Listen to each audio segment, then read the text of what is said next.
Thank you.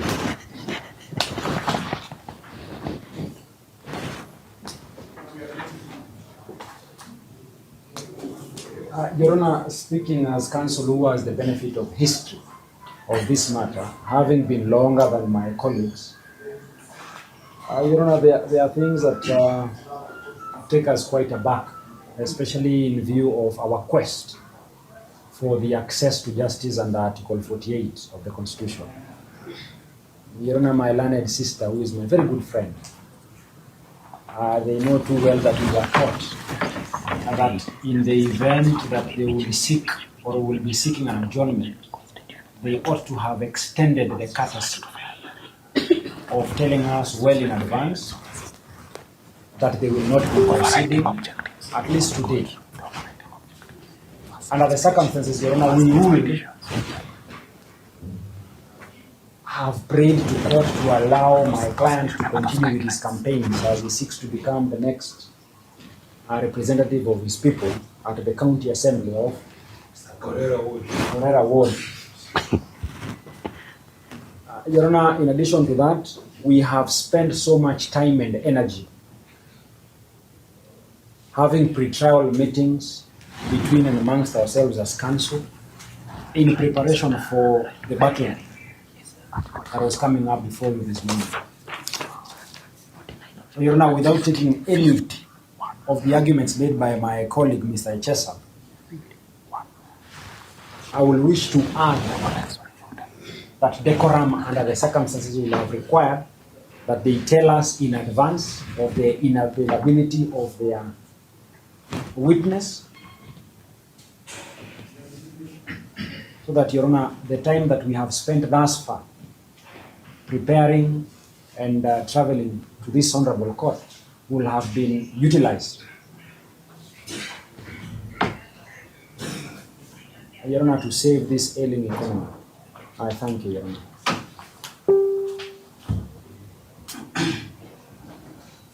Your Honor, Mr. Mango. Your Honor, this is the first time I'm appearing in this matter. And the reason as to why I deemed it fit to come on record in this matter, Your Honor, is the manner and nature in which innocent Kenyans are being dragged and charged with offenses under the Computer Misuse and Cybercrime Act. We have actually petitioned the High Court of Kenya, wherein co-counsel Mr. Honorable Babu Owino is a petitioner, against the amendments in that act, Your Honor. But to speak into this matter, Your Honor, I remember my trial advocacy class, Your Honor, holding brief. Counsel has the capacity this matter on behalf of the resident. Be that as it may, Your Honor, counsel has casually informed this court that the witness is. Counsel has tendered absolutely no evidence to prove that the witness is actually in China. No air ticket, no letter, no travel itinerary. So that, Your Honor, we are taking it as a mere excuse to continue dragging our client, who's actually told me still even mourning under the late Babu in this matter. So, Your Honor, our request before you is that you decline the invitation to adjourn this matter, as Counsel Chesa has submitted, if indeed it were to be true that this witness is in China. We are happy, Your Honor. The judiciary has advanced. We can have a hybrid hearing so that he testifies while in China. Your Honor, we've had time and again so many occasions where witnesses are testifying virtually.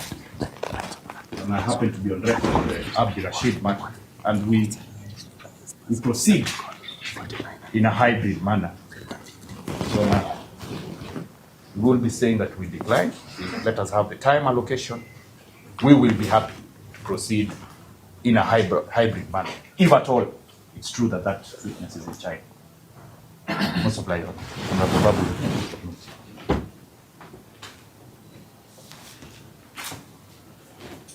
Thank you very much, Your Honor. Your Honor, we are very much surprised on how the prosecution is handling matters in this court, Your Honor. Number one, they are handling the matter with serious contempt, completely lack of respect for the Constitution and yourself, Your Honor. This is an ambush, and the prosecution, Your Honor, should know that this is a court of law, not a kangaroo court. Your Honor, all these advocates who are here, plus the accused person, had very important and urgent matters to attend to. But we chose to come before you, Your Honor, because of the respect that we have for the rule of law. Your Honor, Article 50, Sub-Article 1, on the rights of an accused person, is so clear. The right to a fair hearing.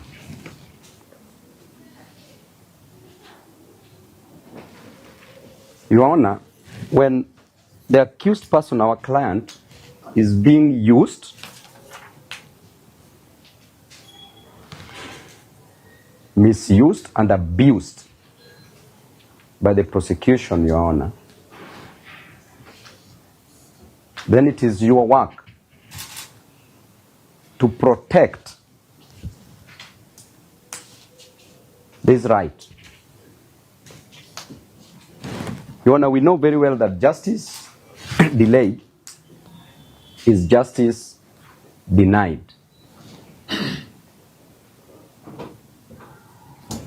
This is a complete misuse of the court process, Your Honor, and public resources.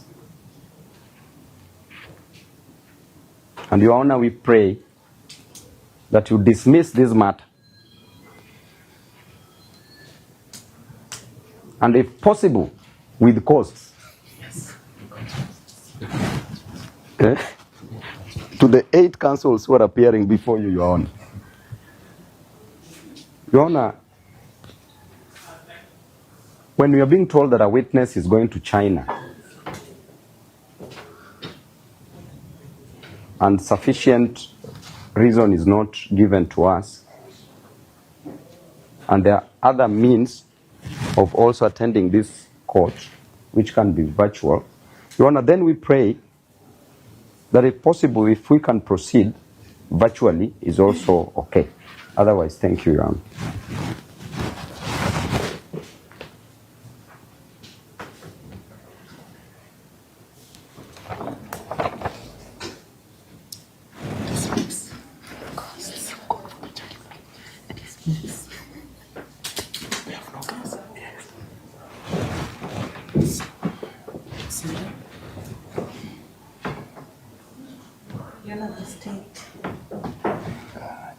Apologizes for the delay, cost. The investigating officer is in court and he is the one who indicated that the witness is in China, Your Honor. It is the investigating officer who wants the witnesses.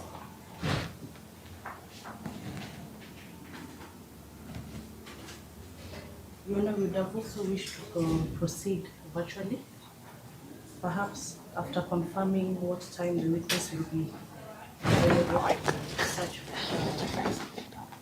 a hearing, Your Honor. You know, the last time the matter was in court, I believe on 2nd of October, the same was adjourned at the behest of the defense. The accused person was unwell. I am not sure if they provided documents, medical documents to confirm the same.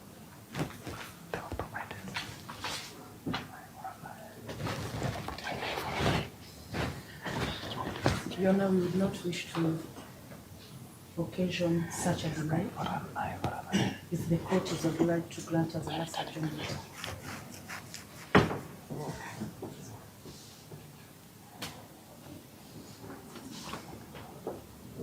Prosecution undertakes to bring to this court, Your Honor, proof that the said witness is on official duty in China, Your Honor.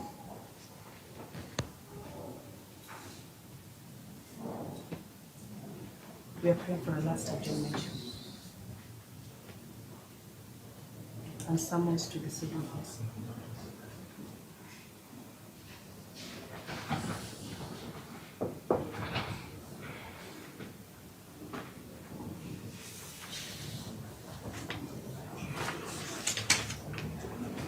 Come back here tomorrow. When is he coming back? Oh, he'll come back tomorrow. The earliest time possible.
Because of that, we need a complainant in court. That application. Doctor should be brought in. Cross-examination.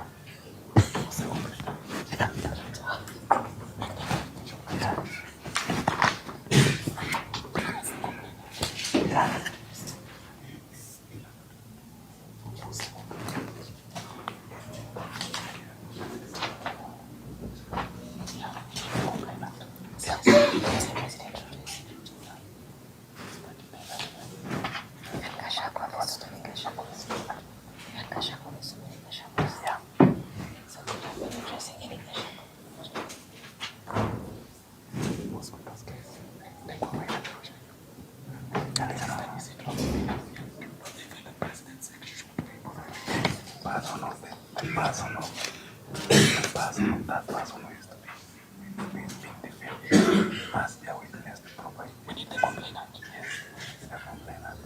Show that in my words.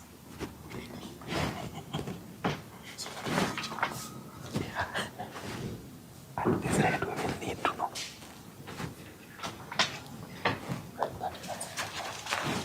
Yeah.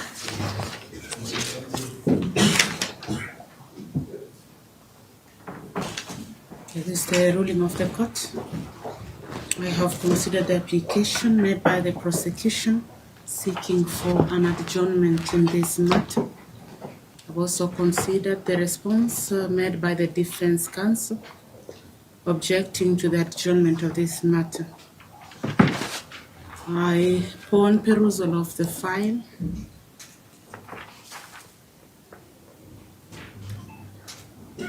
the court finds that it will exercise its discretion in granting the adjournment for today. I'll grant the prosecution a last opportunity to avail the said witness, whom we've been told is out of the country on official duties.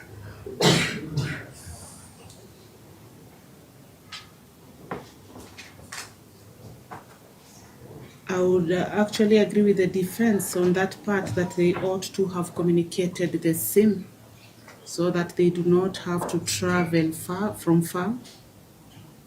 But as explained, to balance the rights of all parties. And from the perusal of the record, both parties have contributed to the delay in this matter. Therefore, I'll grant the prosecution a last chance to avail the said witness. Thank you. So case is adjourned. We can have an earliest date.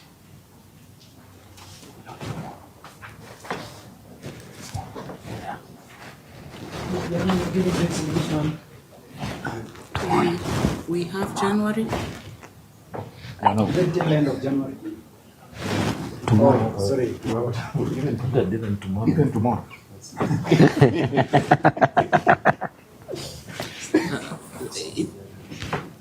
The investigating officer is present.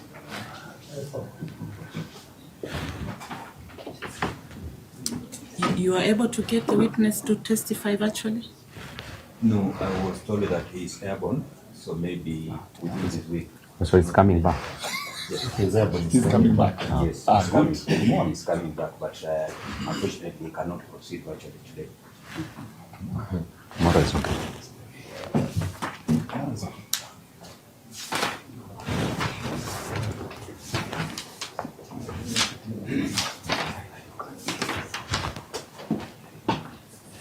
One, two.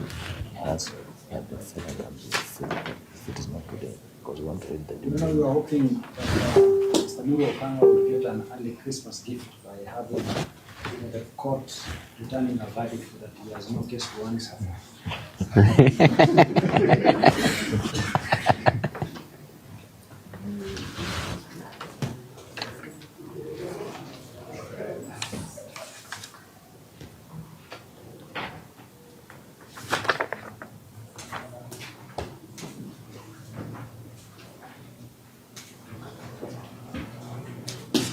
Tomorrow he'll be ready? tomorrow. I think tomorrow it will be okay. So that the 10 advocates who have traveled today. Can spend the night. It's okay. And perhaps you could even give them at 12, so that the person is tired. 2 hours. We proceed tomorrow at noon. Okay. At noon, yes, that is okay. That's okay. Your Honor, we should hear her voice. Your Honor, it is okay. The prosecution will do it. That's fine. Very beautiful. A witness. Who is there? 12. So we proceed tomorrow at noon. Yeah, we can retain the 2 hours. Yes.